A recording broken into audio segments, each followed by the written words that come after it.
Bismillahirrahmanirrahim. Alhamdulillahirabbil alamin. Hamdan yuwafi ni'amahu wa yukafi mazidah. Ya Rabbana lakal hamdu kama yanbaghi li jalali wajhikal karimi wa azimi sultanik. Allahumma salli ala sayyidina Muhammad wa ala alihi wa sahbihi ajmain.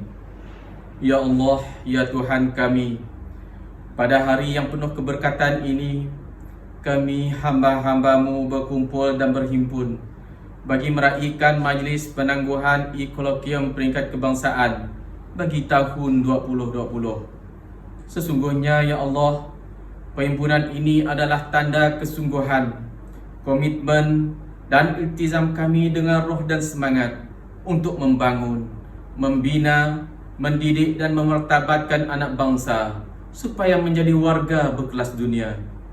Justru berkatilah pertemuan kami, berkatilah jua usaha-usaha kami, ilhamkanlah dalam fikiran dan minda kami idea-idea yang bernas, pandangan-pandangan yang jelas dan keputusan-keputusan yang waras. Kurniakanlah kepada kami limpahan ilmu yang berguna dan kefahaman yang benar. Satukanlah hati-hati kami, eratkanlah silaturahim dalam kalangan kami. Padukanlah tenaga dan usaha kami untuk memertabatkan pendidikan bangsa secara bersama demi mencapai kecemerlangan dan kegemilangan. Allahumma ya alim wa ya khabir, jadikanlah kami ya Allah hamba-hambamu yang taat dan bersyukur, dan Engkau lindungilah kami daripada sifat-sifat mazmumah dan perkara-perkara yang boleh menjatuhkan martabat kami sebagai manusia dan menjauhkan kami daripadamu.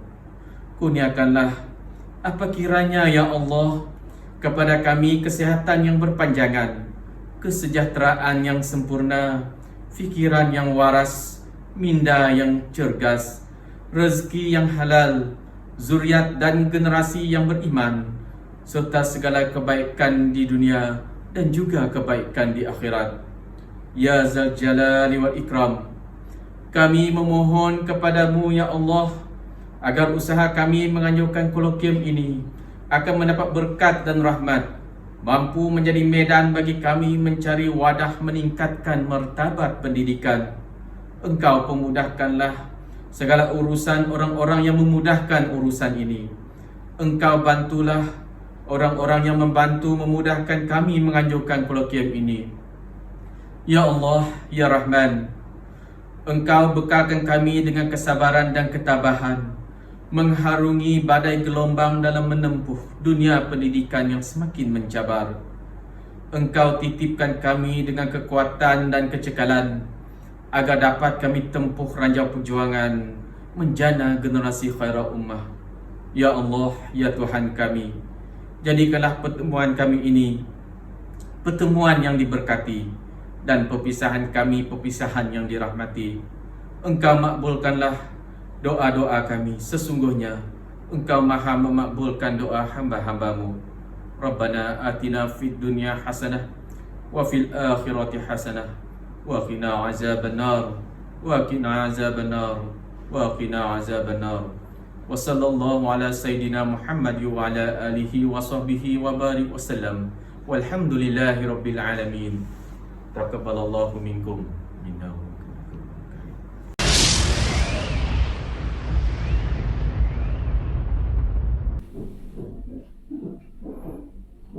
Assalamualaikum warahmatullahi wabarakatuh dan salam sejahtera. Bersyukur kehadirat Allah Subhanahu wa taala kerana dengan limpah dan kurnianya Kolokium Penyelidikan, Kajian Tindakan, Inovasi dan Perkongsian Amalan Terbaik Peringkat Kebangsaan tahun 2020 yang bertemakan penyelidikan dan inovasi memartabatkan pendidikan telah berjaya direalisasikan berkat kerjasama dan usaha gigih semua pihak yang terlibat. Setinggi-tinggi tahniah saya ucapkan kepada Jawatankuasa Penganjur yang terdiri daripada warga pejabat pendidikan daerah Seratok, Kolej Tingkatan 6 Seratok dan SMK Kabung. Pada tahun ini, kita telah mengadakan kolokium dalam norma baharu kesan daripada penularan pandemik COVID-19. Walaupun kita tidak dapat bersemuka, tetapi pembentangan dijalankan secara dalam talian oleh 39 orang pembentang dari seluruh Malaysia, iaitu 20 pembentang dari Sarawak, 3 dari Sabah dan 17 daripada Semenanjung. Tahniah saya ucapkan atas usaha gigih para pembentang. Pada pandangan saya, kolokium ini sangat penting kerana menjadi wadah kepada guru dan pelajar berkongsi isu-isu yang berkaitan dengan pendidikan dan seterusnya berkongsi hasil kejayaan penyelidikan mereka dalam menangani isu tersebut.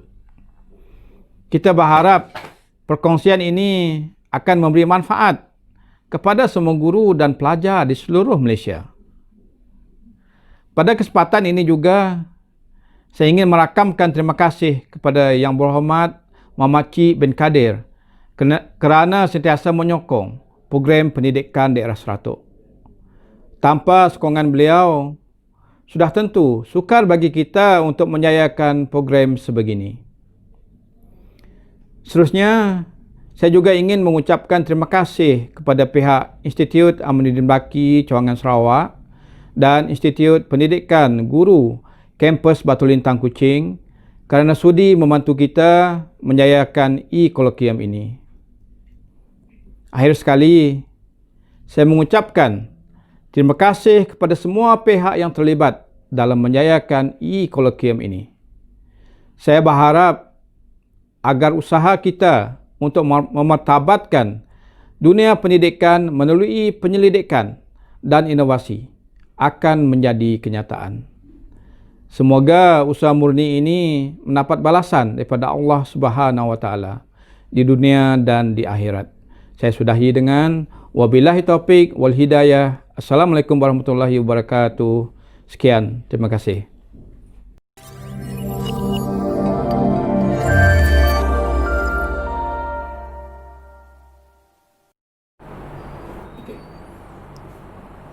Bismillahirrahmanirrahim. Assalamualaikum warahmatullahi wabarakatuh.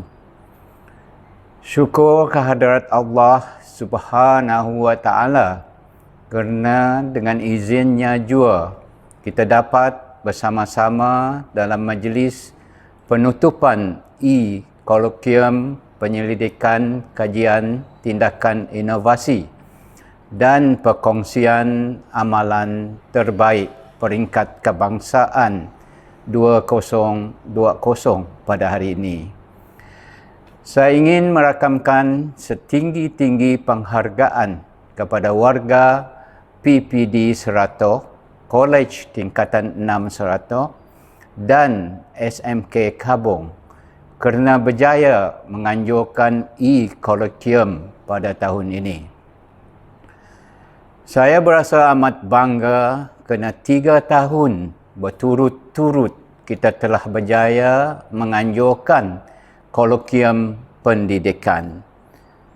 Hari ini bermakna pendidikan daerah kita telah berjaya menyahut cabaran saya untuk menjadikan kolokium penyelidikan sebagai agenda tahunan daerah ini dan menjadikan Kabung sebagai tuan rumah penganjuran program ini.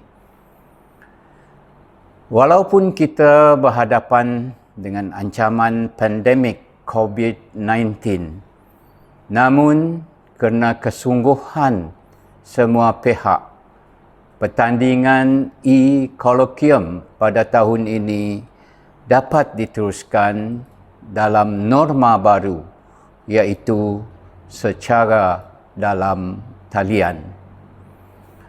Pada kesempatan ini juga, saya ingin mengucapkan tahniah kepada semua pembentang kertas kerja dari seluruh Malaysia kerana berjaya menghasilkan penyelidikan untuk dikongsikan dalam pertandingan e-kolokium yang bertemakan penyelidikan dan inovasi memartabatkan pendidikan. Saya tahu bukan mudah untuk menghasilkan sesuatu penyelidikan. Namun, disebabkan sikap guru yang komited dan dedikasi ingin melihat kejayaan anak didik, mereka sanggup menjalankan penyelidikan untuk mencari punca masalah pembelajaran murid dan seterusnya cuba mengatasi masalah tersebut menggunakan pelbagai idea yang kreatif dan inovatif seperti yang dikongsikan dalam e-kolokvium ini. Perkongsian hasil penyelidikan melalui e-kolokvium ini amat penting dan diharap agar dapat membantu guru-guru di seluruh Malaysia menangani masalah pengajaran dan pembelajaran di sekolah masing-masing. Sesungguhnya saya amat terharu melihat kegigihan guru yang tidak jemu-jemu berusaha untuk meningkatkan mutu pembelajaran dan pengajaran demi kemenjadian murid. Sebagai contoh, walaupun sekolah diisytiharkan bercuti disebabkan Perintah Kawalan Pergerakan PKP, tetapi pengajaran dan pembelajaran tetap diteruskan secara maya, iaitu melalui WhatsApp, Telegram, Google Meet, webinar dan sebagainya. Saya yakin sekali penyelidikan berterusan yang dijalankan oleh para guru pasti berjaya memperkasakan dan memartabatkan pendidikan negara kita. Saya juga akan sentiasa menyokong usaha murni seumpama ini. Sebelum mengakhiri ucapan, sekali lagi saya mengucapkan tahniah dan terima kasih kepada semua pihak yang telah menjayakan e-kolokvium pada tahun ini. Dengan lafaz Bismillahirrahmanirrahim, saya merasmikan majlis penutupan e-kolokvium penyelidikan, kajian tindakan inovasi dan perkongsian amalan terbaik peringkat kebangsaan 2020. Sekian, terima kasih.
Assalamualaikum dan salam sejahtera kepada semua yang menonton. Nama saya Cikgu Yani Ashikin binti Ali. Saya mengajar di SMK Agama Saratok.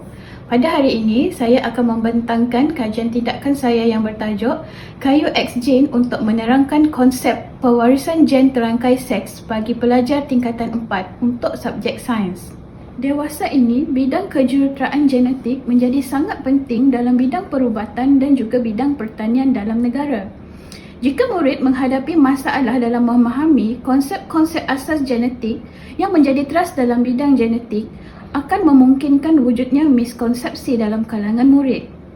Ini mungkin kekal berterusan sepanjang hayat murid jika miskonsepsi dalam konsep gen tidak ditangani dengan betul semasa pengajaran awal di peringkat sekolah.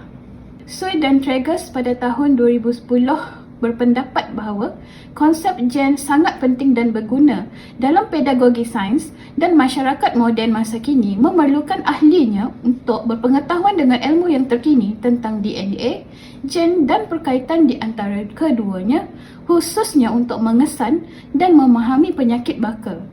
Justifikasi kajian dijalankan. Mengapa saya menjalankan kajian tindakan ini? Ini kerana semasa saya mengajar topik dalam mata pelajaran sains tingkatan 4 iaitu topik keturunan dan variasi. Berdasarkan pemerhatian saya mendapati bahawa pelajar saya menghadapi kesukaran dalam menguasai dan memahami konsep pewarisan gen terangkai seks. Pelajar cenderung untuk membuat kesilapan dalam dua perkara.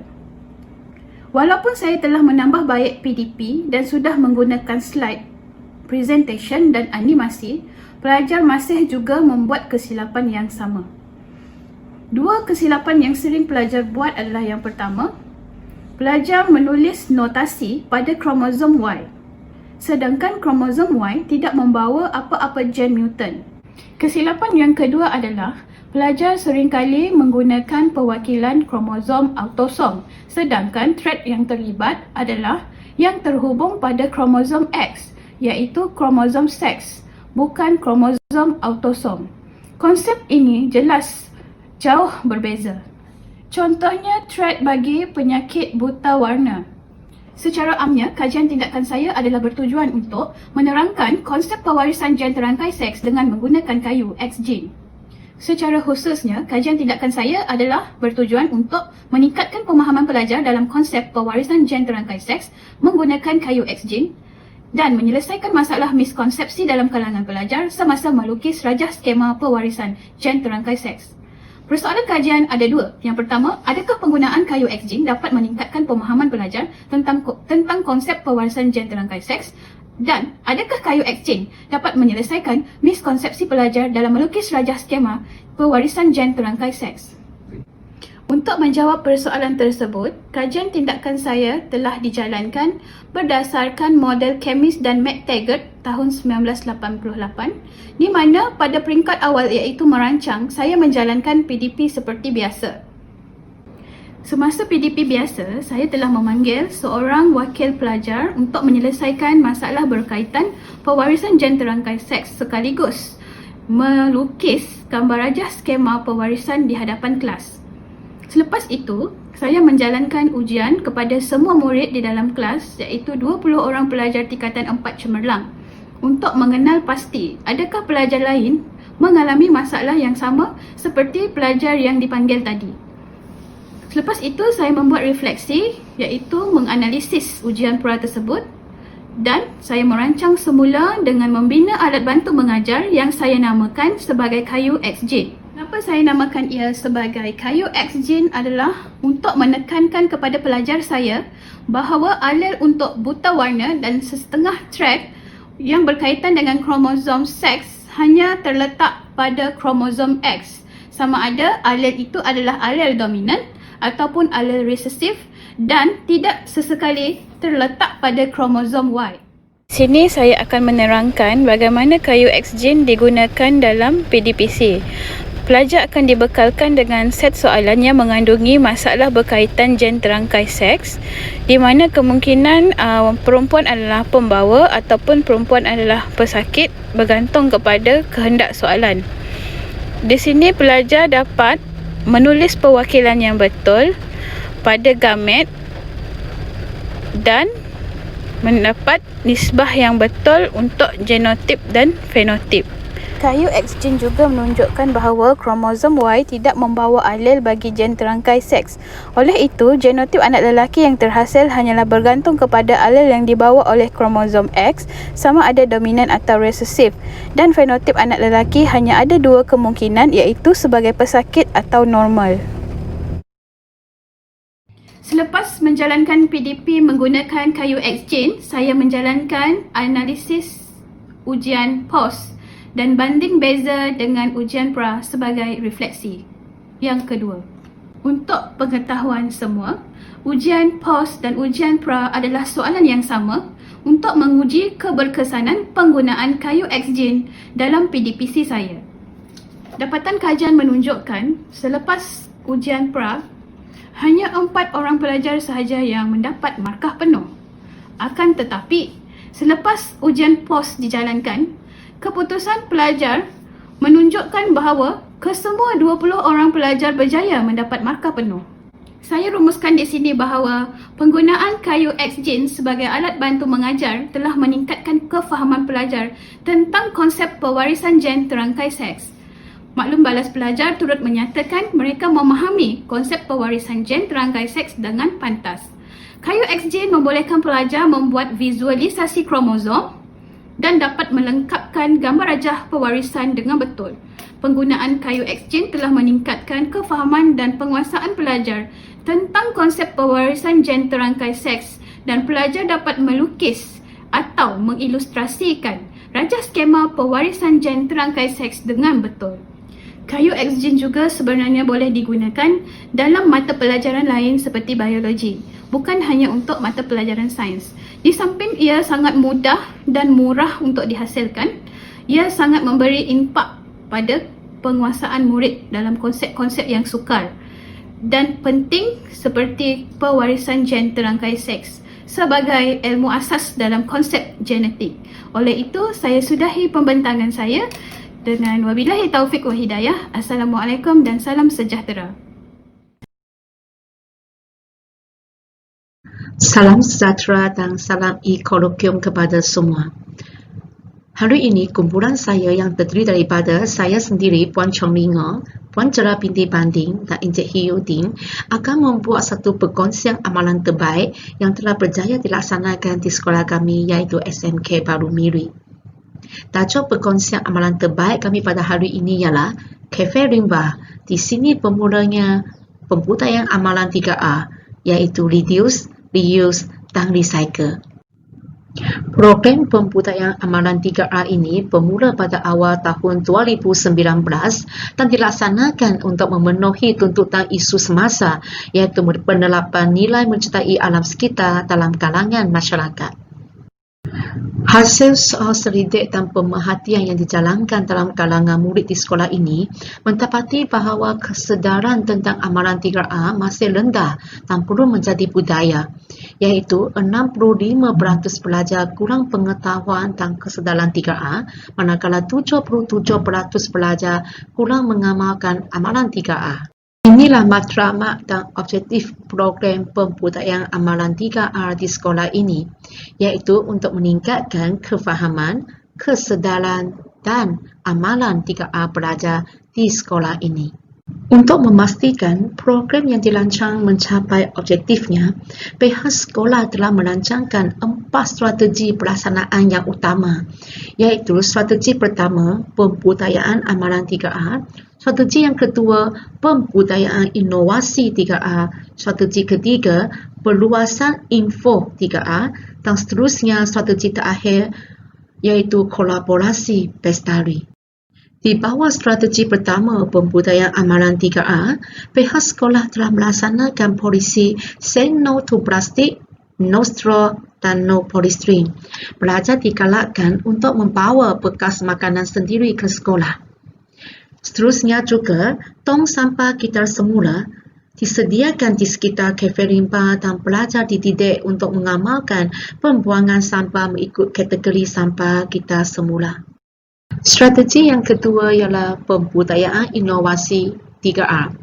Pembudayaan amalan 3A merentas kurikulum telah dijalankan di sekolah dengan melaksanakan beberapa projek inovasi melalui projek Based Learning PBL. Pelajar sekolah telah berjaya menghasilkan 4 projek inovasi dengan menggunakan konsep kita semula yang dipelajari melalui mata pelajaran sains, kimia dan sains pertanian. Antara produk inovasi yang dihasilkan oleh pelajar sekolah ialah home garden, sabun minyak terpakai, kompos sisa makanan, dan aquaponik. Strategi yang ketiga ialah perluasan info 3R. Untuk tujuan ini, pihak sekolah telah melantik duta 3R dalam kalangan pelajar untuk menyampaikan informasi 3R kepada warga sekolah dan juga kepada pelawak yang mengunjungi kafe rimba. Pihak sekolah juga menggunakan media sosial seperti televisyen, Instagram, Facebook, surat khabar dan sebagainya untuk menyebar luas info 3R kepada komuniti setempat. Selain itu juga untuk meningkatkan kesedaran dan kefahaman 3R dalam kalangan pelajar, pihak sekolah telah mengadakan pelbagai ceramah dan menyediakan gelar info 3R di kafe rimba. Strategi yang keempat ialah kolaboratif bestari. Di bawah strategi ini, PIBK sekolah telah mengambil langkah proaktif menjalinkan kolaboratif untuk mendapatkan kewangan dan sokongan daripada pemimpin setempat dalam menjayakan semua aktiviti 3R di sekolah.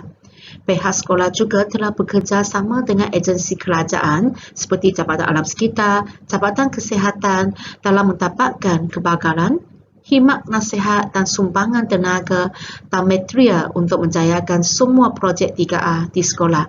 Agensi swasta seperti Syarikat Raja Wali Trading dan Kaingon Neseli juga berkolaboratif dengan sekolah dalam menjayakan aktiviti 3R di sekolah. Program pembudayaan amalan 3R membawa impak yang positif dan bermakna kepada warga sekolah khasnya pelajar. Hasil soal selidik mendapati bahawa lebih daripada 80% pelajar setuju pengetahuan, kesedaran dan kefahaman 3R mereka meningkat selepas program ini. Dalam aspek pengamalan amalan 3R pula, hasil soal selidik mendapati bahawa lebih daripada 80% pelajar setuju bahawa mereka telah berjaya mengamalkan amalan 3R dalam kehidupan seharian mereka.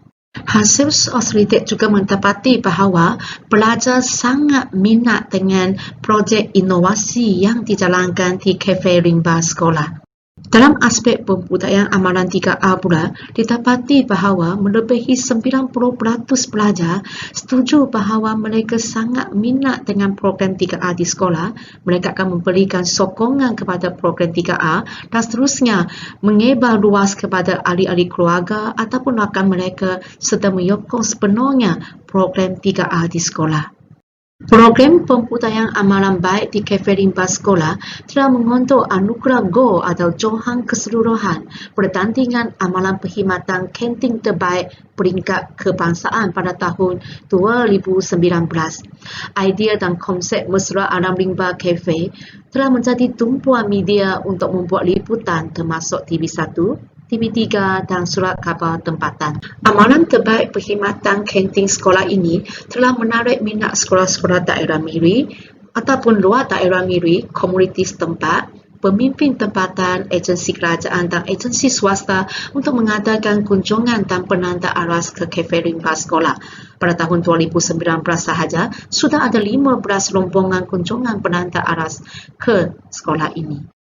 Secara keseluruhan, program pembudayaan amalan 3R ini sangat berjaya dari segi pencapaian matlamatnya. Ini terbukti dengan pengiktirafan dan liputan yang kami terima. Sekian sahaja pembentangan dari kumpulan kami. Terima kasih.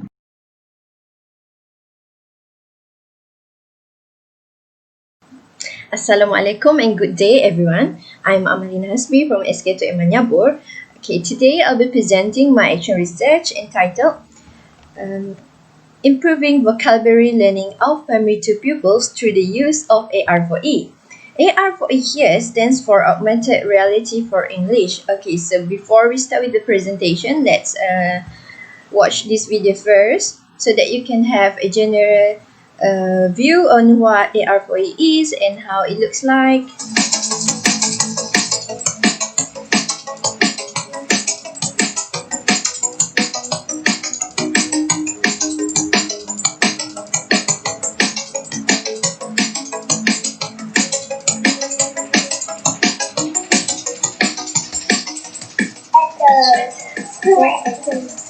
Yes, distance. Are you sure?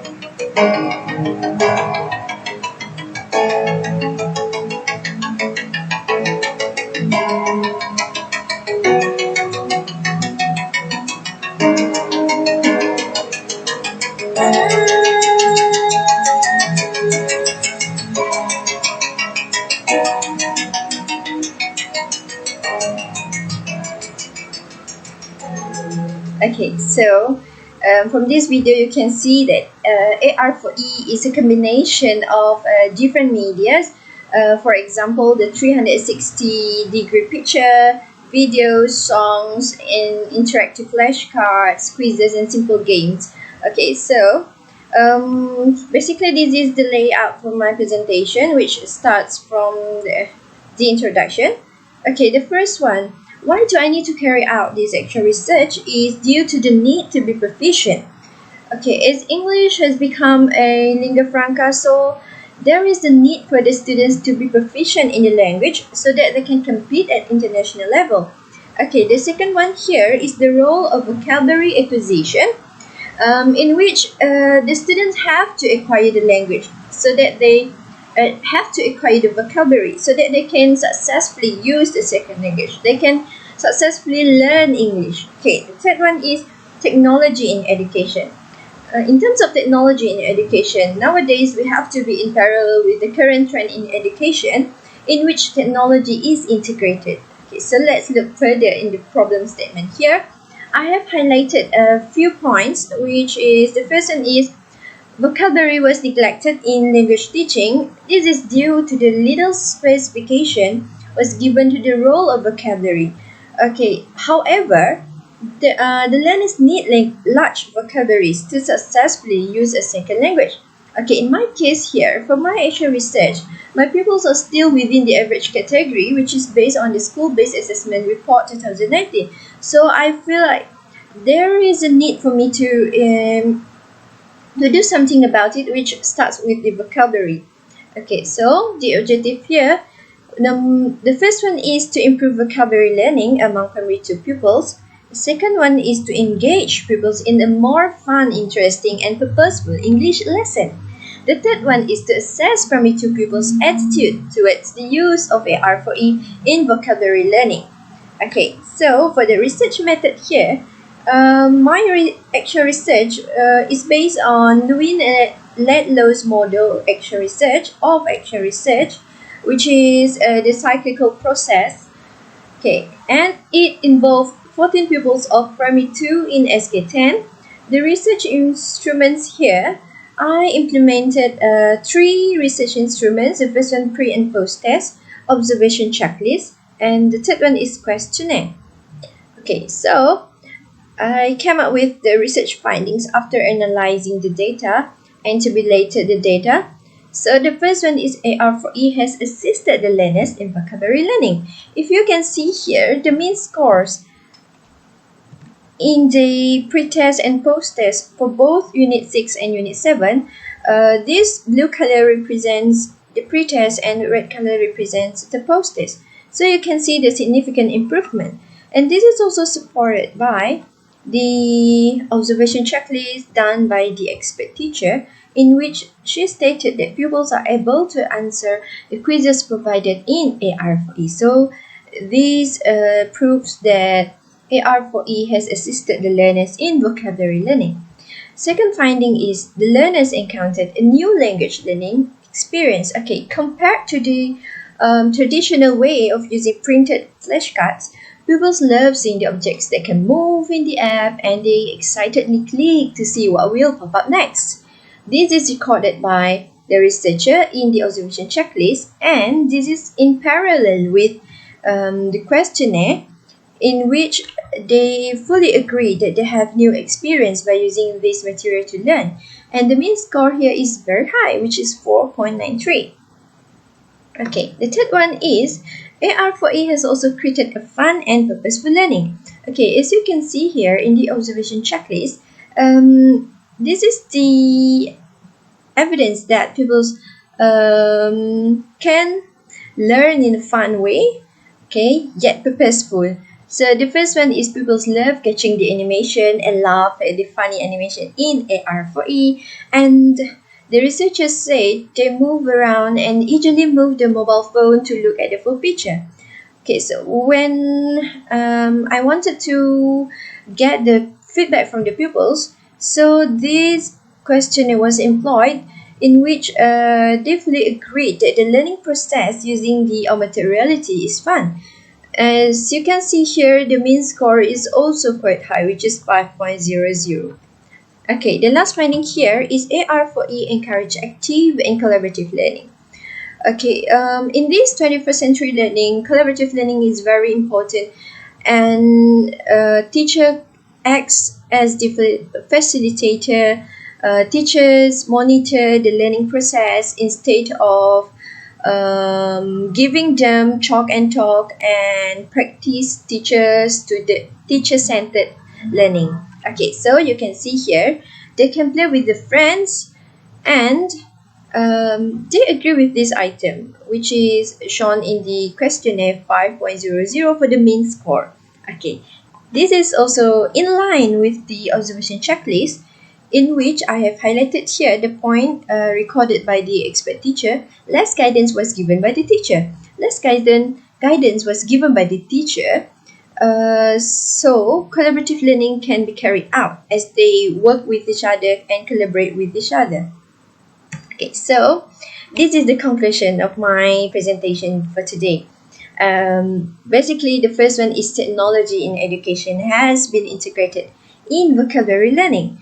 Okay, so from that, new language learning experience, collaborative learning, fun and meaningful learning has been carried out in AR4E. Okay, that's all. Thank you.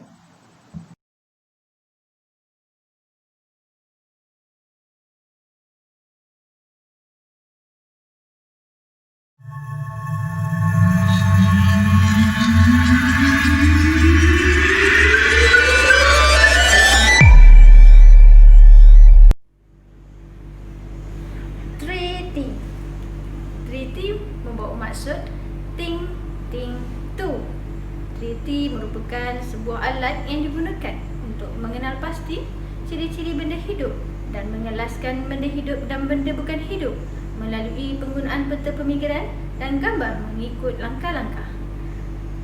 T3 terbahagi kepada 3, iaitu treaty ting, treaty tag dan T3 evident.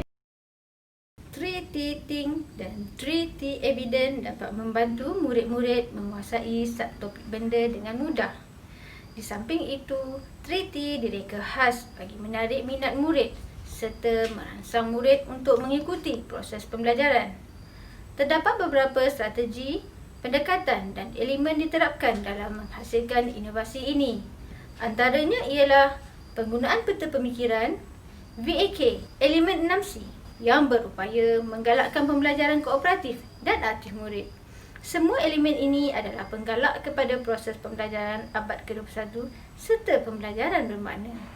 Inovasi treaty ini mempunyai keunikan warna dan bahan unsur sains. Boleh dijadikan sebagai alat pentaksiran, iaitu PBD, sesuai dilaksanakan secara individu atau berkumpulan, mampu merangsang minat murid untuk meneroka isi pembelajaran, menggalakkan pembelajaran kooperatif dan aktif murid, merangkumi unsur pengukuhan dan pengayaan, telah terbukti dapat meningkatkan kefahaman, menjimatkan masa serta menerapkan unsur nilai. Apakah permasalahan yang menyebabkan terciptanya treaty?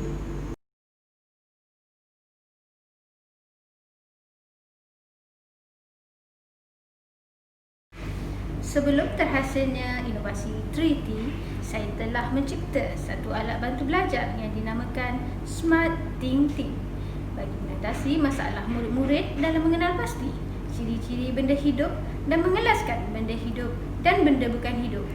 Bagaimana rupa bentuk Smart Thinking ini? Mari kita saksikan.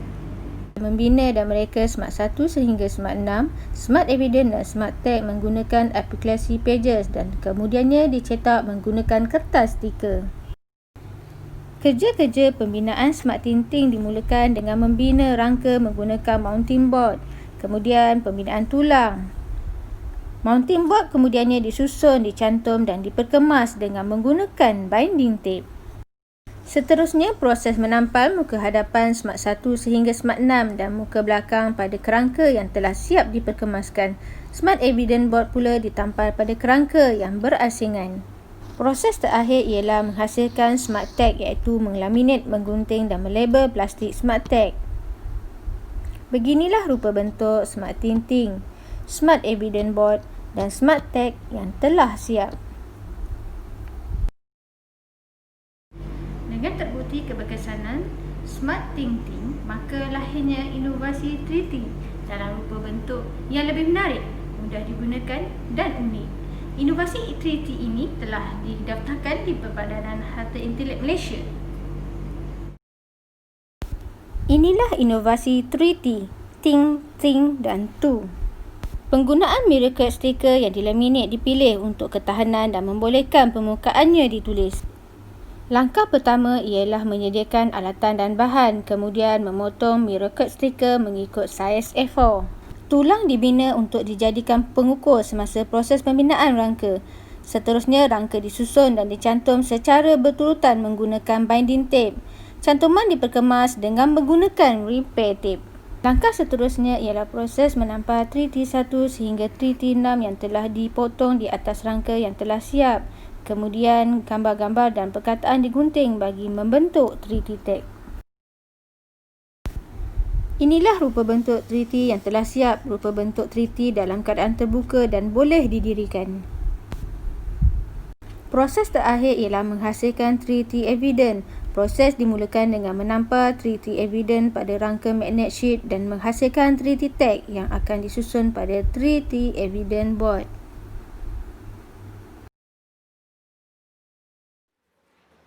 Bagaimanakah cara menggunakan 3T ini? Terdapat 6 3T ting di dalam 3T yang perlu dilaksanakan mengikut urutan. Pemilihan 3T tag yang mengandungi gambar rajah dan juga perkataan untuk dilengkapkan di dalam 3T ting.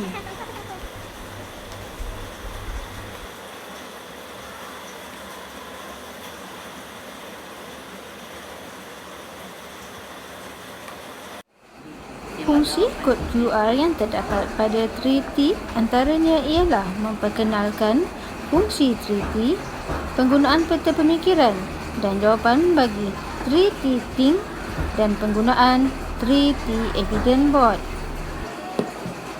Kitaran benda hidup. Kitaran benda hidup bermula dengan bernafas, makan dan minum, bergerak, membesar dan melihat. Jom kita letak makan.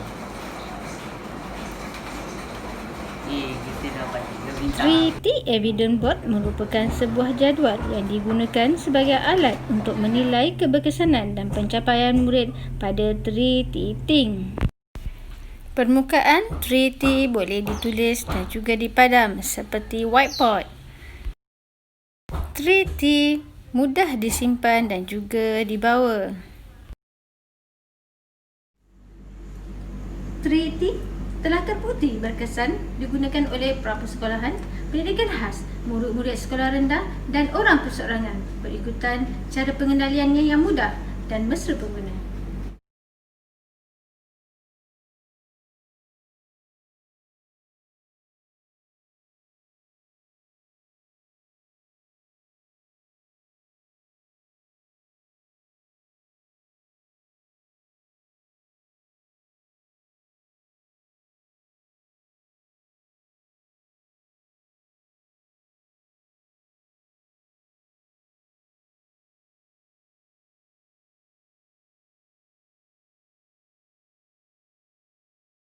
Assalamualaikum dan salam sejahtera.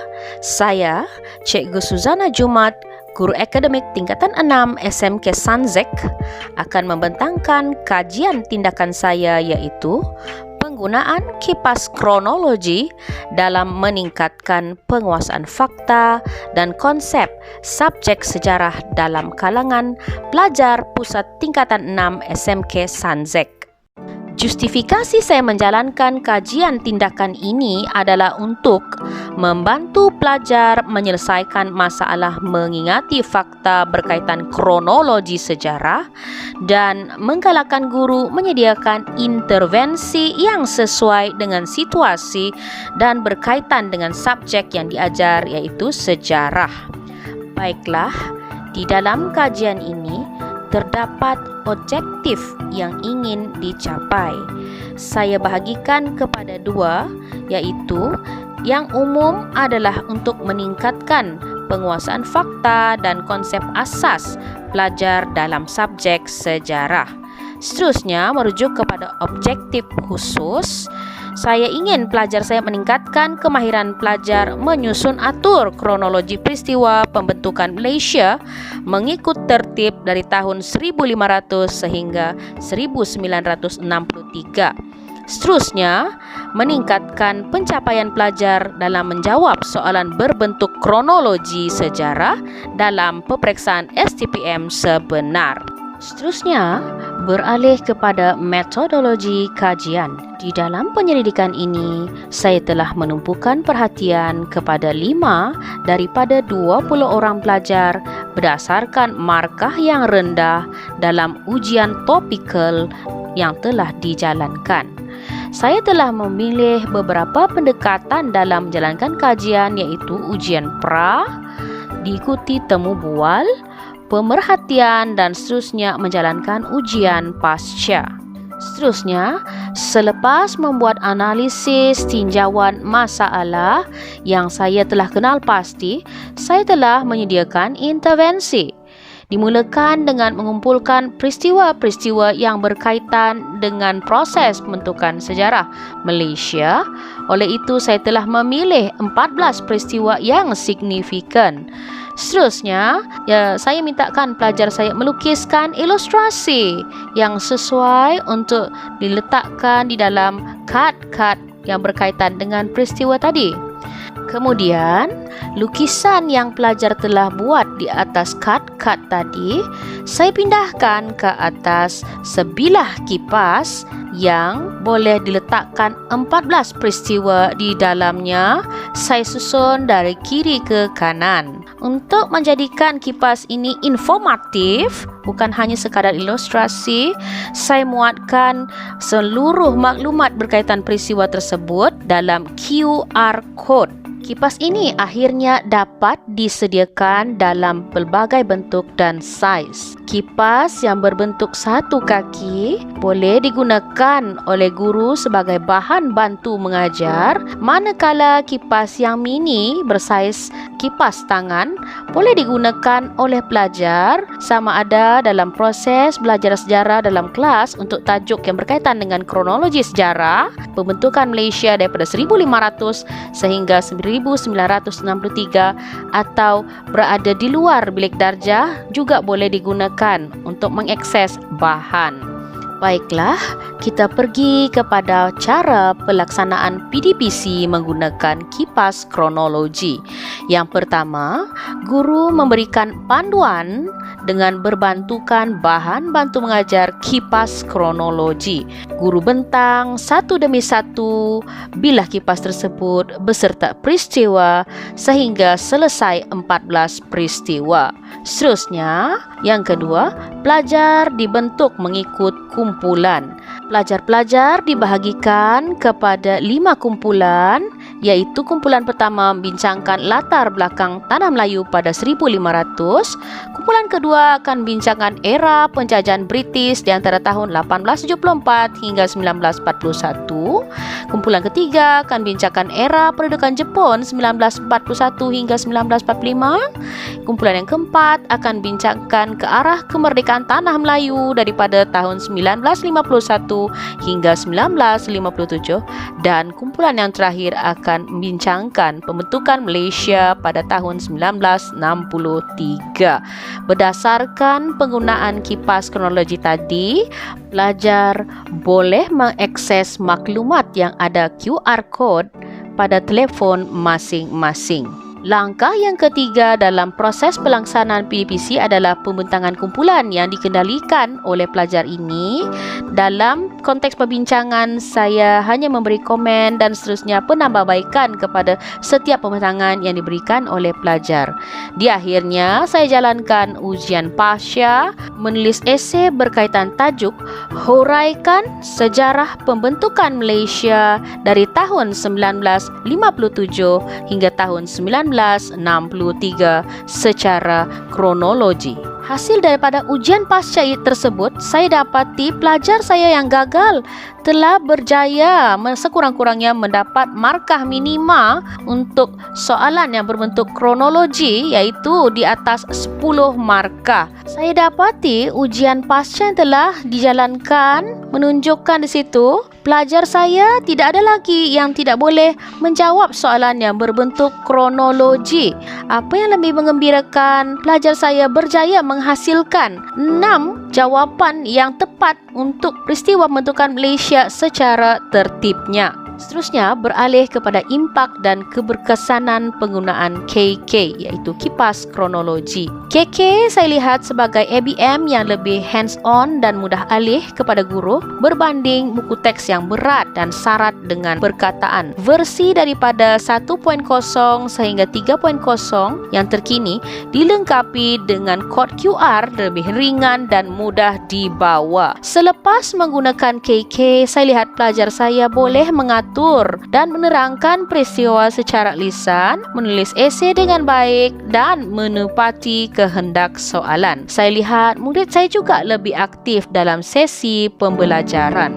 Rumusan kajian, pelajar berjaya mensintesis fakta dan seterusnya meningkatkan markah di dalam peperiksaan. Ini menyebabkan saya berminat untuk meneruskan kajian tentang penggunaan ICT dalam meningkatkan pencapaian subjek sejarah dan bagaimana penggunaan kaedah didik hibur dalam meningkatkan kemahiran mengingati fakta. Refleksi selepas di kajian, saya lihat pelajar saya seronok, mudah mengingat fakta dan akhirnya memudahkan sesi pengajaran saya. Sekian dan terima kasih.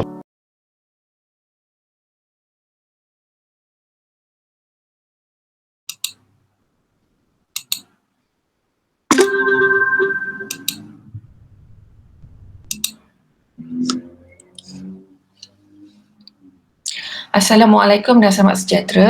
Nama saya Nurul Izawati binti Baharin dari Sekolah Seri Puteri. Dan pada hari ini saya akan membentangkan kajian tindakan saya yang bertajuk Model Kumpulan Darah ABO meningkatkan penguasaan murid 3 restu dalam topik kumpulan darah manusia. Refleksi pengajaran dan pembelajaran lalu, sebagai seorang guru sains, saya mendapati terdapat murid yang masih belum menguasai topik kumpulan darah manusia. Antara masalah yang telah dikenal pasti ialah murid tidak dapat membezakan antara antigen yang berada di permukaan sel darah merah serta antibodi yang berada di dalam plasma. Murid juga sering keliru atau tertukar-tukar antara antigen dan antibodi untuk darah jenis A, B, AB dan O. Murid juga tidak dapat menentukan kesesuaian pendermaan dan penerimaan darah bagi darah jenis A, B, AB dan O. Manakala dari segi aspek PDPC guru pula, guru hanya menumpukan kepada penggunaan PowerPoint dan jadual kesesuaian kumpulan darah penderma dan penerima. Guru juga tidak menggunakan model yang sesuai bagi menggambarkan kesesuaian pendermaan dan penerimaan darah. Justru fokus kajian ini ialah kepada pembelajaran berasaskan pembinaan model yang bermakna bagi menghasilkan pembelajaran yang menarik minat, memberi keseronokan serta menggalakkan penyertaan aktif. Juga untuk mengatasi masalah untuk mengingati dan memahami topik kumpulan darah manusia. Objektif kajian tindakan ini ialah untuk meningkatkan tahap penguasaan murid 3 restu dalam topik kumpulan darah manusia. Manakala terdapat 7 objektif khusus, iaitu yang pertama, murid dapat menentukan antigen mengikut kumpulan darah. Yang kedua, murid dapat menentukan antibodi mengikut kumpulan darah. Ketiga, murid dapat membina model sel darah merah bersama dengan antigen dan antibodi yang tepat. Keempat, murid dapat memahami konsep penerimaan darah berdasarkan rajah. Kelima, murid dapat memindahkan pengetahuan dan kefahaman berkaitan rajah kepada bentuk jadual. Keenam, menilai tahap penguasaan murid dalam ujian pasca berbanding ujian pra. Dan yang akhir sekali, mengenal pasti persepsi murid terhadap penggunaan model kumpulan darah ABO. Seterusnya, metodologi kajian. Kajian ini pakai bentuk kajian tindakan yang menggunakan model kajian tindakan Stephen Kemmis dan McTaggart 1988 yang mengandungi 4 proses utama, iaitu mereflek, merancang, bertindak dan memerhati. Untuk proses mereflek, guru membuat refleksi dan pemerhatian awal masalah PDPC yang dihadapi. Seterusnya, guru merancang ABM, model kumpulan darah ABO, serta merancang cara pengumpulan dan analisis data kajian yang sesuai. Untuk proses bertindak, guru telah membina ABM model kumpulan darah ABO dan menjalankan aktiviti PDPC bersama murid. Manakala untuk proses memerhati, guru mencerap dan merekodkan perubahan dari semasa ke semasa.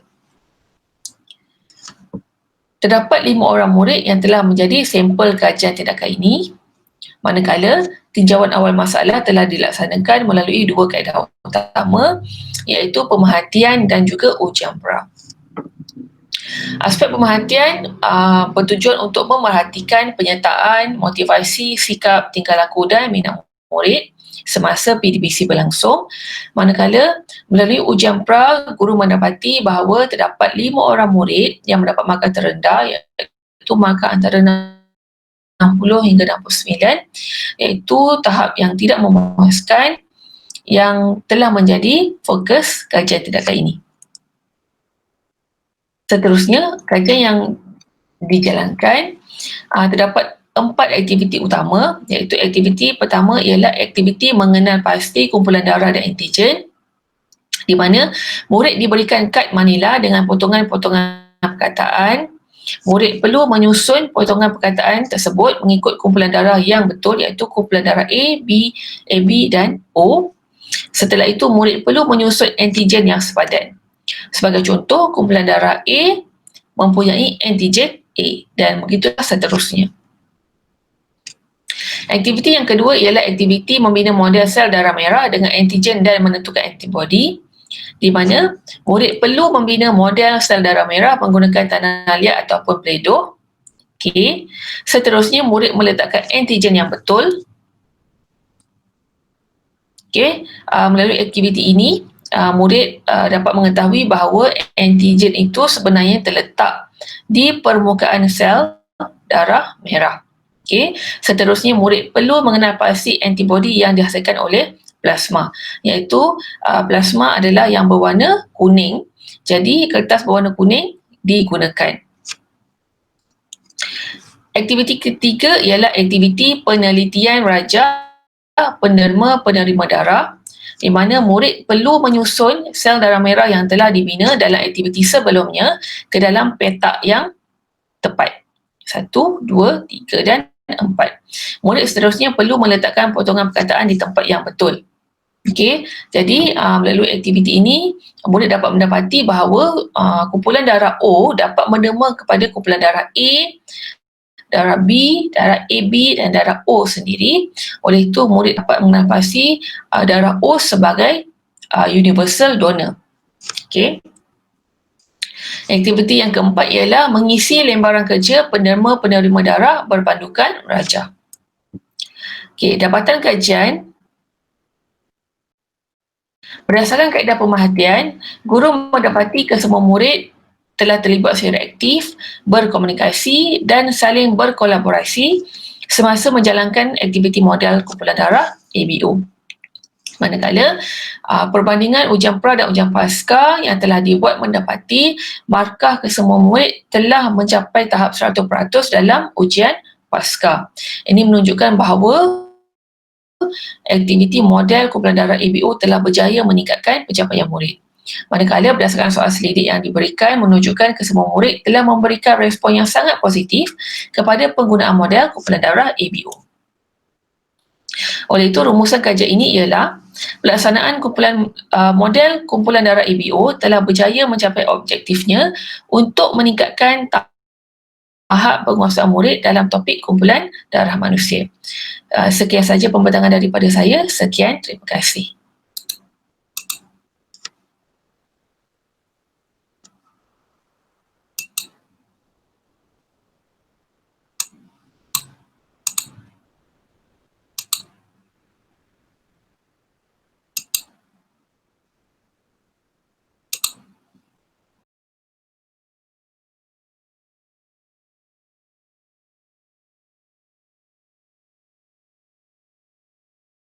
Assalamualaikum warahmatullahi wabarakatuh. Saya akan membentangkan kajian saya iaitu meningkatkan penguasaan kemahiran proses sains murid tahun 5 Kristal menerusi kelopak pentagon KPS. Saya telah mendapati hanya 3 orang murid saya yang lulus dalam ujian 1. Mereka didapati keliru untuk mengenal pasti pemboleh ubah dan parameter.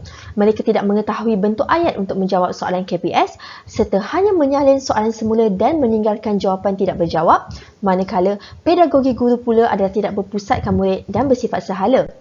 Maka saya telah memfokuskan kajian ini terhadap aspek mengenal pasti pemboleh ubah. Objektif umum kajian ini adalah untuk meningkatkan penguasaan murid dalam kemahiran proses sains KPS, manakala objektif khusus pula adalah murid dapat mengenal pasti pemboleh ubah, pemerhatian dan inferens, tujuan dan hipotesis, menguasai teknik menjawab soalan KPS serta mempelbagaikan kaedah pedagogi guru. Kajian saya ini disasarkan terhadap 12 orang responden yang terdiri daripada 7 lelaki dan 5 orang perempuan yang dipilih secara tidak lawak bertujuan dan kesemua mereka mendapat dalam ujian 1. Maka saya telah menjalankan beberapa analisis tinjauan masalah dengan menggunakan ujian pra di mana saya telah mendapati terdapat 12 orang murid yang gagal iaitu mendapat dalam ujian 1 dengan jurang tertinggi antara kertas 2 dan kertas 1 sebanyak 36%. Manakala menerusi lembaran kerja yang telah diberikan, saya mendapati murid hanya membiarkan jawapan kosong dan menjawab dengan jawapan yang tidak berkaitan dengan soalan. Mereka juga tidak dapat mengenal pasti cara dan bentuk ayat untuk menjawab soalan KPS. Seterusnya, 100% murid menyatakan bahawa kertas 2 adalah sukar dan mereka tidak mengetahui bagaimanakah untuk menjawab soalan KPS.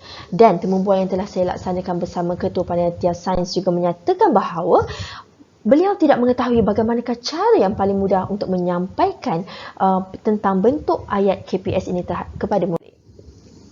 Oleh demikian, saya telah menjalankan kajian dan memperkenalkan kelopak pentagon KPS yang mempunyai 5 sudut seperti pentagon dan menggunakan alat-alat bahan-bahan terpakai dengan mengambil kos hanya sebanyak RM2.50 sahaja. Kelopak pentagon KPS ini mempunyai beberapa komponen iaitu komponen pertama di mana murid diperkenalkan dengan wheel of parameter serta polameter yang dapat membiasakan murid secara hands-on tentang jenis-jenis parameter. Dan saya telah menggunakan analogi lampu isyarat kepada murid agar mereka lebih mudah untuk mengingati jenis-jenis pemboleh ubah, iaitu simbol berwarna merah yang menunjukkan pemboleh ubah dimalarkan iaitu tetap, simbol berwarna kuning menunjukkan pemboleh ubah dimanipulasi iaitu tidak sama dan diubah, manakala simbol berwarna hijau yang menunjukkan pemboleh ubah bergerak balas iaitu boleh diukur dan diperhatikan. Maka murid hanya perlu menyenaraikan objek yang terlibat beserta ciri sahaja serta boleh mengenal pasti parameter yang boleh dirujuk daripada wheel of parameter. Ini adalah contohnya.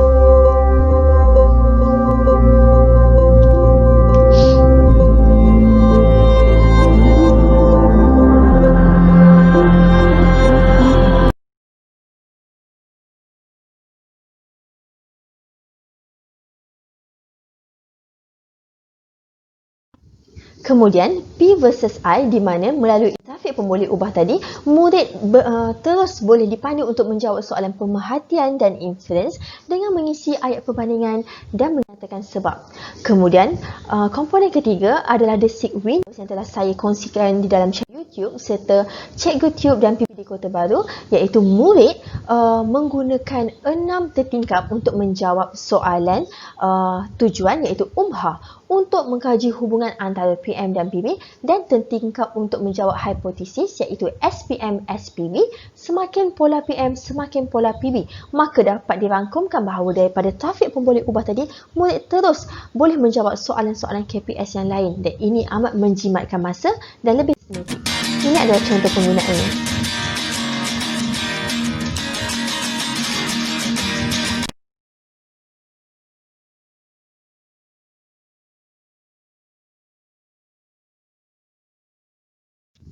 Seterusnya, bila pentagon anda setelah berkongsikan template bersama murid-murid dan ibu bapa, maka mereka boleh membina pentagon sendiri di rumah, dan ibu bapa terbimbing dan berpandu untuk mengajar anak-anak mereka di rumah.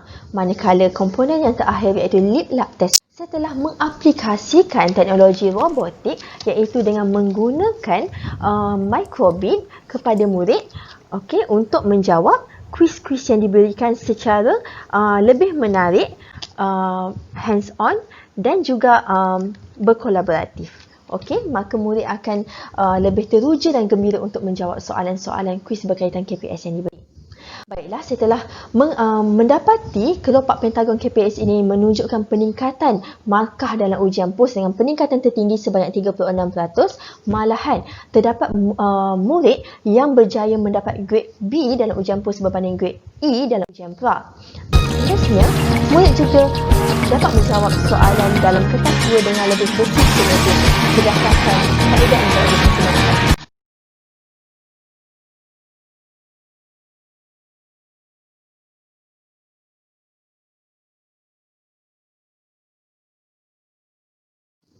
Baiklah, 100% murid juga menyatakan bahawa mereka telah mengetahui bagaimanakah kaedah yang betul untuk menjawab soalan-soalan KPS dengan menggunakan ayat-ayat yang serta saya dapat rangkumkan di sini bahawa kelopak pentagon KPS ini berfungsi, ada dua fungsi di mana boleh digunakan sebagai BBM, bahan bantu mengajar, dan juga murid boleh mengaplikasi kaedah-kaedah yang diperkenalkan tanpa menggunakan BBM juga di dalam lembaran kerja, dan ia bersifat konstruktivisme iaitu membina pengetahuan murid sendiri secara berpusatkan murid, dan ini akan dapat memantapkan lagi ilmu murid, dan ia juga secara tidak langsung menyemai minat terhadap STEM di mana terdapat unsur-unsur robotik.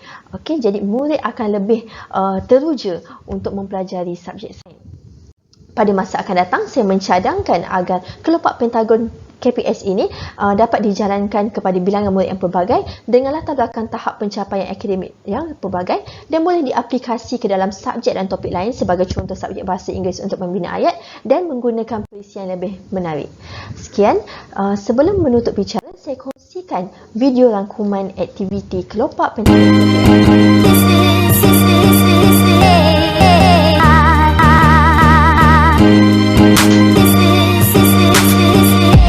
Sekian, terima kasih.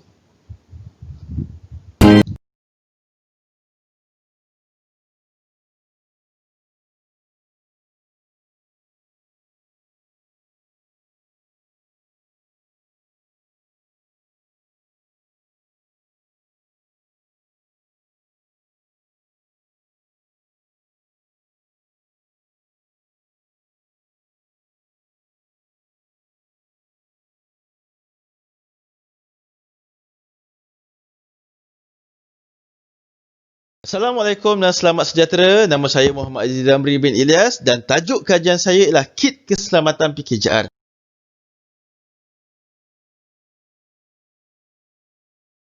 PKJR ini membawa masuk pendidikan keselamatan jalan raya.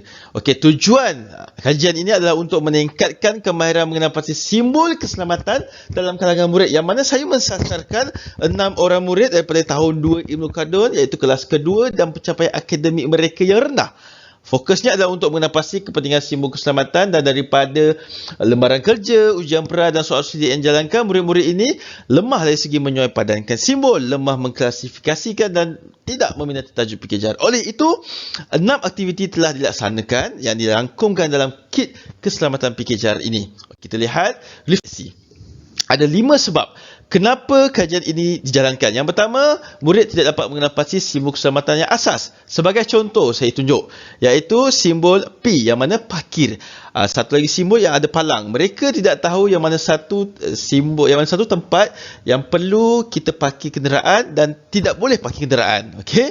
Mereka juga keliru dari segi simbol yang hampir sama. Contohnya gambar ini. Okey, sedang melintas jalan tetapi seorang. Yang kedua, melintas jalan juga tapi 2 orang. Maksud sama tapi mereka juga keliru yang mana satu betul. Sedangkan itu betul semuanya. Yang ketiga, mereka lemah menjual pandangan simbol keselamatan kerana apa? Mereka tidak dapat mencirikan simbol keselamatan ini dengan baik. Contohnya, simbol keselamatan ini lembu. Okey, yang kedua ialah rusa. Rusa, cirinya sepatutnya berada di kawasan hutan. Mungkin kita perlu berhati-hati supaya berhati-hati agar mungkin akan ada hidupan yang akan melintas jalan raya, hidupan liar. Tetapi kalau kerbau ataupun lembu biasanya di kawasan mana? Di kawasan bendang ataupun di kawasan kebun. Okey, puncanya juga berdasarkan pedagogi guru yang merasakan murid-murid ini telah ada pengetahuan yang asas. Okey, tetapi mereka ini ada masalah kekangan masing-masing yang mereka kurang diberi pendedahan terhadap dunia luar sebenarnya. Kita lihat. Seterusnya, fokus. Tidak dapat menguasai simbol, tidak dapat menguasai kepentingan dan mereka tidak dapat mengklasifikasikan mengikut tujuan utamanya. Objektif umumnya adalah untuk meningkatkan kemahiran mengenai pasti simbol keselamatan dalam kalangan murid, iaitu pengkhususan diberi kepada 6 aktiviti dan 6 landscape yang berbeza-beza. Okey. Seterusnya mensasarkan 6 orang. 6 orang ini berdasarkan soal selidik, lembaran kerja yang mana 6 orang ini mempunyai markah yang agak rendah berbanding mereka yang lain. Okey, seorang lelaki dan 5 orang perempuan daripada kelas yang sama, 8 tahun. Okey. Jawapan masalah dari segi lembaran kerja kita mendapati murid-murid ini ada masalah dan dapat dilihat markah mereka agak rendah berbanding yang lainnya. Okey, di sini saya selitkan, kita boleh lihat contohnya markah mereka sifar. Padahal 6 soalan saja. Okey, mereka keliru untuk memadankan yang sesuai, mereka tak mencirikan. Okey.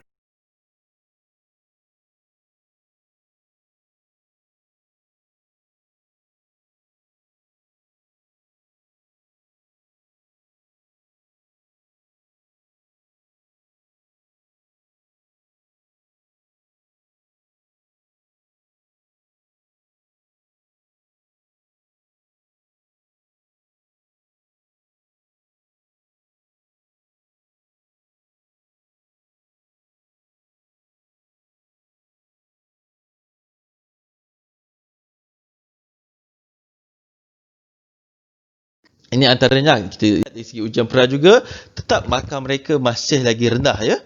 Okey, ini antara yang mereka jawablah masih lagi sifar. Okey, di soal selidik juga kita mendapati rupa-rupanya mereka ini tidak meminati tajuk PKJR.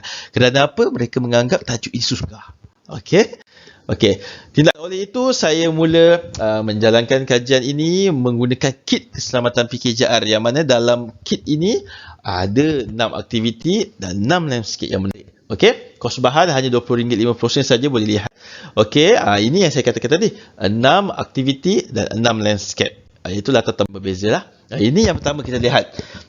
Latar tempatnya ialah itu di kawasan perumahan. Pada mulanya murid ini teruja.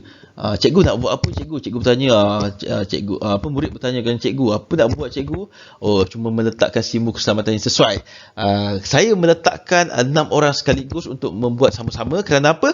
Kerana pada saya setiap murid ini mempunyai idea dan juga pencambahan idea yang berbeza-beza, ilmu yang berbeza-beza. Mungkin ada seorang itu pernah lihat simbol ini, ada seorang ini belum. Jadi biar mereka bergabung bersama-sama untuk membuat sesuatu aktiviti ini dengan menarik. Okay, Alhamdulillah untuk aktiviti kedua mereka sudah mula menunjukkan keseronokan, mereka sudah memahami apa yang ingin saya sampaikan. Itu yang paling saya suka. Okey, ketiga, ini paling dekat dengan mereka lah, itu gambar sekolah. Setiap landscape itu mempunyai cabaran yang berbeza-beza.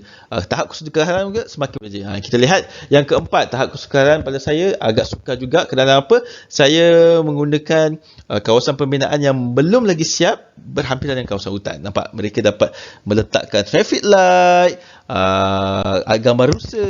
Alhamdulillah. Okey, seterusnya kawasan Benang yang mana mereka ini tidak pernah ada pengalaman langsung untuk pergi ke sawah padi dan melihat sawah padi itu secara real. Jadi mereka tak tahu jalan macam mana. Jadi saya menggunakan pendekatan ini untuk memberi mereka pengalaman, memberi mereka sedikit ilmu, tetapi mereka dapat membuat dengan sendirinya. Kita nampak ada gambar kerbau, ada traffic light. Seterusnya ini kawasan Gunung Ganang yang mana kita sendiri pun kadang-kadang jarang untuk lihat simbol keselamatan yang lebih kompleks seperti angin lintang, jalan berliku-liku. Tapi mereka dapat sedikit video daripada saya.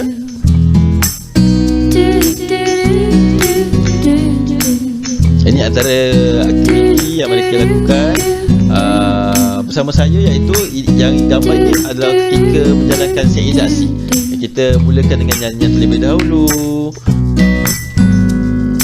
Ini mereka lah yang melakukannya. Mereka seronok dan ingin buat lagi. Okey, refleksi saya berdasarkan ujian pra-dampuh, kita lihat peningkatan dengan menggunakan kit keselamatan PKJR ini. Mereka mula menunjukkan minat, mereka mula menunjukkan pemahaman mereka. Okey, kita lihat graf pun sudah mula meningkat. Okey, nampak sangat perbezaan yang agak ketara, sangat merangsangkan dan saya sangat seronok lah. Okey, lembaran kerja juga turut menunjukkan perkara yang baik, jawapan yang baik. Alhamdulillah. Soal sedikit juga tidak mengecewakan saya dan mereka mula meminati tajuk ini. Sebab pada saya, walaupun tajuk ini sisipan tetapi dia amat besar untuk kehidupan kita sebenarnya. Okey, refleksi. Salah saya pada awalnya saya menganggap murid ini sudah kuasai, tetapi tajuk ini sangat mempengaruhi subjek Bahasa Melayu dalam UPS kerana saya sendiri mengajar tahun 6 dan saya mendapati soalan ulasan ayat memang menggunakan soalan-soalan kerap menggunakan soalan keselamatan jalan raya. Contohnya jejantah, kalau mereka tak tahu menggunakannya, macam manalah. Saya sangat berpuas hati. Okey, murid seronok, sungguh. Okey, cadangan saya bilangan akan ditambah digunakan subjek lain. Okey, penggunaan teknologi lebih menarik lah. Ini antara sumber rujukan saya. Sekian sahaja daripada saya. Terima kasih. Assalamualaikum warahmatullahi wabarakatuh.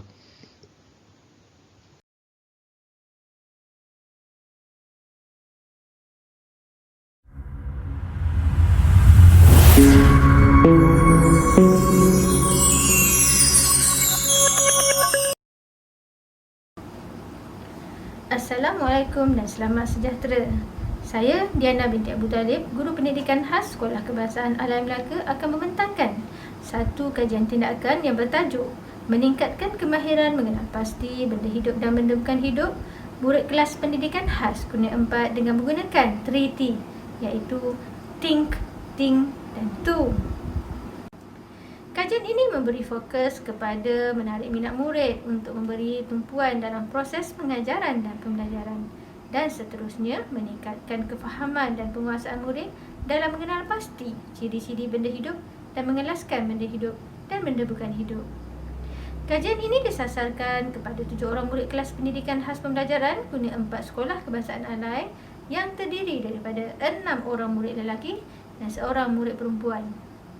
Saya telah meletakkan 2 objektif dalam kajian ini, iaitu objektif umum dan objektif khusus.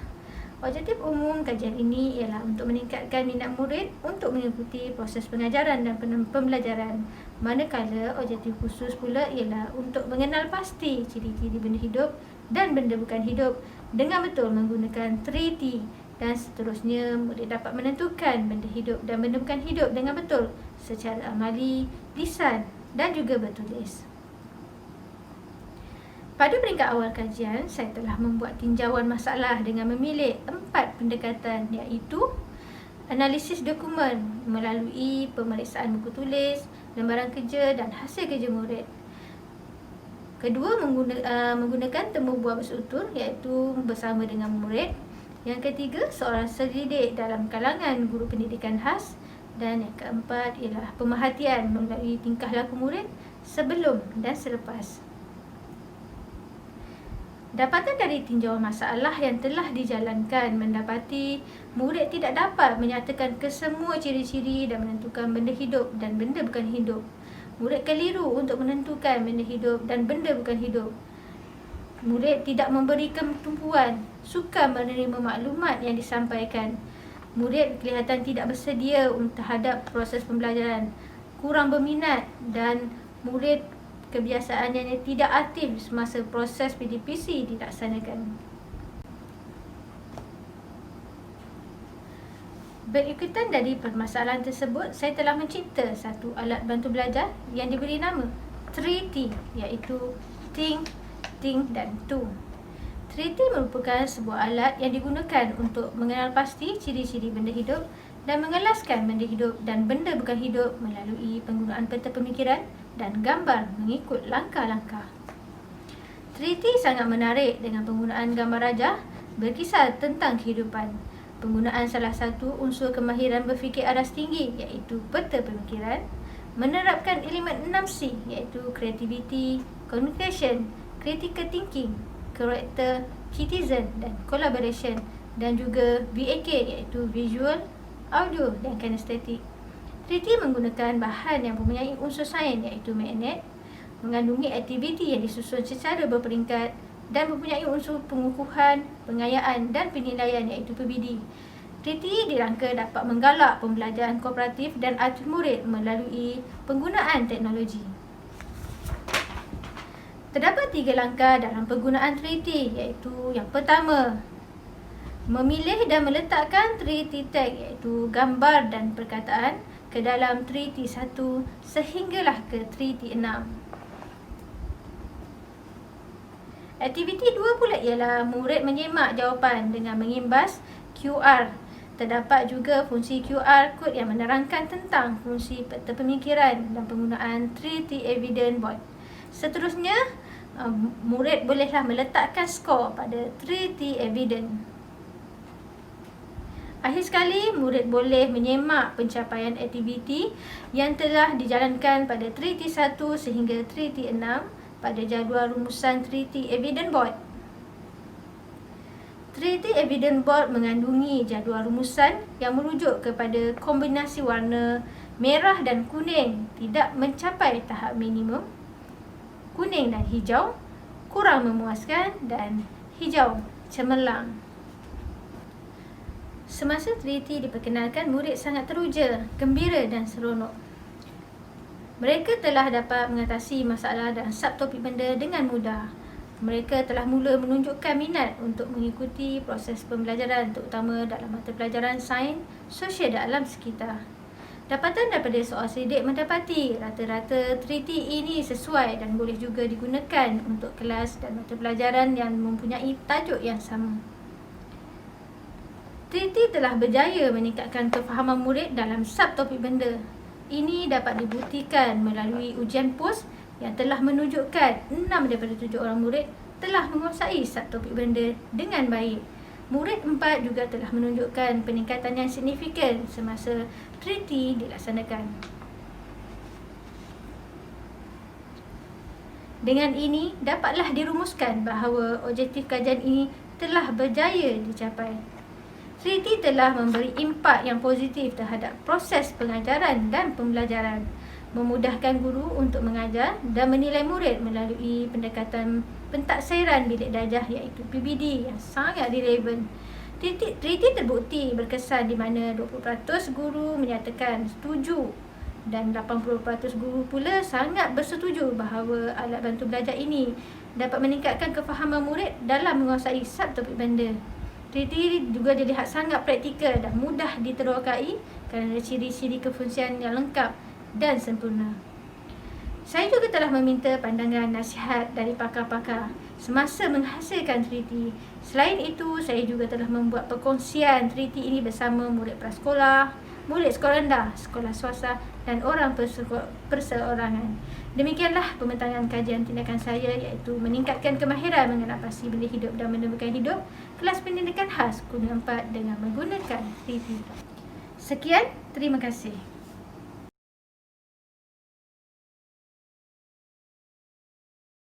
Assalamualaikum dan salam sejahtera. Saya Nur Izzati binti Omar, guru interim prasekolah di SK Keluar Saratok, Sarawak. Tajuk kajian ialah meningkatkan ingatan dan penguasaan murid dalam kemahiran asas membaca perkataan bahasa Melayu yang mengandungi 3 suku kata terbuka KV, KV, KV menggunakan aktiviti ingat rakan, ingat suku kata. Kajian ini dijalankan bertujuan untuk menilai keberkesanan aktiviti ingat rakan, ingat suku kata dalam meningkatkan penguasaan murid terhadap kemahiran asas membaca perkataan bahasa Melayu yang mengandungi 3 suku kata terbuka, KV, KV, KV. Kajian dijalankan ke atas 9 orang murid prasekolah Alamanda SK Keluar Daerah Saratok, Sarawak yang berumur 6 tahun. Kajian yang dijalankan ini adalah berfokuskan kemahiran asas membaca perkataan bahasa Melayu yang mengandungi 3 suku kata terbuka. Kajian ini penting bagi murid prasekolah kerana membaca merupakan asas kepada kejayaan seseorang murid dalam keseluruhan pembelajarannya. Kemahiran membaca bermula daripada mengenal huruf, mengecam huruf dan menyebut huruf, seterusnya membunyikan suku kata, membatangkan suku kata dan membaca perkataan serta ayat. Kemahiran membaca merupakan salah satu fokus dalam tunjang komunikasi bahasa Melayu yang perlu dikuasai oleh murid-murid prasekolah. Apabila murid-murid prasekolah berjaya menguasai kemahiran asas membaca, mereka akan lebih mudah menguasai tunjang-tunjang lain. Bagi objektif kajian, objektif kajian ini adalah untuk meningkatkan penguasaan murid dalam kemahiran asas membaca perkataan bahasa Melayu yang mengandungi 3 suku kata terbuka KV, KV, KV. Bagi objektif khusus pula, kajian ini adalah untuk meningkatkan daya ingatan murid-murid terhadap suku kata pertama dan kedua yang telah dibatangkan. Untuk meningkatkan daya ingatan murid menyebut semula ketiga-tiga suku kata KV, KV, KV yang telah dibatangkan supaya menghasilkan bunyi perkataan yang betul dan bermakna. Dan untuk meningkatkan minat dan keyakinan murid-murid menguasai kemahiran membaca. Bagi justifikasi kajian atau pernyataan masalah, apabila murid-murid diminta untuk membaca 3 suku kata terbuka KV, KV, KV, murid didapati sangat lemah mengingati suku kata pertama dan suku kata kedua bagi perkataan yang mengandungi 3 suku kata terbuka KV, KV, KV. Contohnya perkataan biibe, ariuru, diudu yang dibatangkan oleh murid tetapi akan disebut seperti ini: biibe, ariuru, diudu, dudu. Kadang-kadang biibe, ariuru, diudu, rudu dan du sahaja. Keadaan ini amat merisaukan. Sekiranya masalah ini tidak diatasi dengan segera, murid akan ketinggalan dalam pelajaran. Beberapa faktor masalah telah dikenal pasti. Sebanyak 25% murid kurang fokus di dalam kelas. 50% murid mempunyai tahap ingatan yang lemah. Dan 33% murid tidak mempunyai keyakinan diri. 3 orang murid iaitu murid 1 M1, murid 2 M2 dan murid 3 M3 dipanggil ke hadapan, manakala murid M4, M5, M6, M7, M8 dan M9 menjadi penonton dan dibahagikan kepada 3 kumpulan iaitu kumpulan A, B dan C. M1, M2 dan M3 akan berdiri di hadapan kelas sambil memegang papan tulis mini. M1 akan menulis KV pertama, M2 akan menulis KV kedua dan M3 akan menulis KV yang ketiga. Contohnya, perkataan kelapa. M1 menulis suku kata ke, M2 menulis suku kata la dan M3 menulis suku kata pa. Setelah selesai menulis, guru meminta wakil sama ada daripada kumpulan A atau kumpulan B atau kumpulan C untuk membunyikan suku kata yang telah ditulis mengikut susunan yang betul dengan mengingat wajah rakan yang memegang suku kata yang dibaca. Dari situlah terbentuknya nama aktiviti Ingat Rakan, Ingat Suku Kata. Bagi metodologi kajian, kajian ini dijalankan berdasarkan 2 instrumen iaitu pemerhatian dan ujian, iaitu ujian pra dan ujian pasca. Bagi kaedah pemerhatian, tujuannya adalah untuk memerhati sikap murid terhadap pembelajaran dan mengenal pasti daya ingatan mereka dalam menyebut semula perkataan 3 suku kata yang telah dibatangkan. Manakala kaedah ujian pula adalah untuk melihat perkembangan murid dalam kedua-dua ujian pra dan ujian pasca. Ini merupakan keputusan bagi ujian pra. 8 orang murid boleh membunyikan suku kata yang pertama, 8 orang boleh membunyikan suku kata yang kedua dan 8 orang juga boleh membunyikan suku kata yang ketiga. Namun, apabila diminta untuk membunyikan ketiga-tiga suku kata menjadi perkataan yang bermakna, daripada 12 perkataan yang telah diuji, hanya 3 sahaja perkataan yang betul. Itu pun hanya 2 orang murid sahaja mampu memperoleh 3 perkataan yang betul. Ini pula merupakan keputusan bagi ujian Pasca 1 dan Pasca 2. Berdasarkan jadual ini, 88% murid dapat membatangkan suku kata dan membacanya sebagai perkataan yang bermakna. Tahap penguasaan murid dalam membatangkan suku kata terbuka KV menjadi lebih baik dan lebih lancar. Kajian ini telah berjaya meningkatkan kemahiran murid dalam menguasai kemahiran membaca perkataan yang mengandungi suku kata terbuka KV. Murid menunjukkan keseronokan belajar dan bekerjasama dalam kumpulan kerana mereka telah berjaya menghindarkan rasa rendah diri dan kurang keyakinan. Bagi rumusan kajian, ingat rakan ingat suku kata merupakan kaedah didik hibur yang sesuai dan dapat meningkatkan tahap ingatan murid di samping menarik minat murid belajar. Semua murid sangat aktif dan menunjukkan minat belajar semasa aktiviti dijalankan. Kesimpulan daripada dapatan kajian ini, sekiranya murid diberi perhatian, tumpuan dan bimbingan dengan pendekatan yang betul, murid mempunyai potensi yang lebih tinggi untuk berjaya dalam pelajaran. Ini merupakan video yang diambil ketika aktiviti dijalankan. Siapa 3 orang nak pergi depan? Okey, Abigail tulis KE. Josh tulis LA. Felicia tulis BU. Okey, siapa dapat jawab?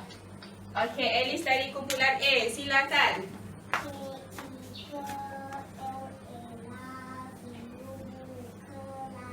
Betul? Betul. Okey, tepuk tangan.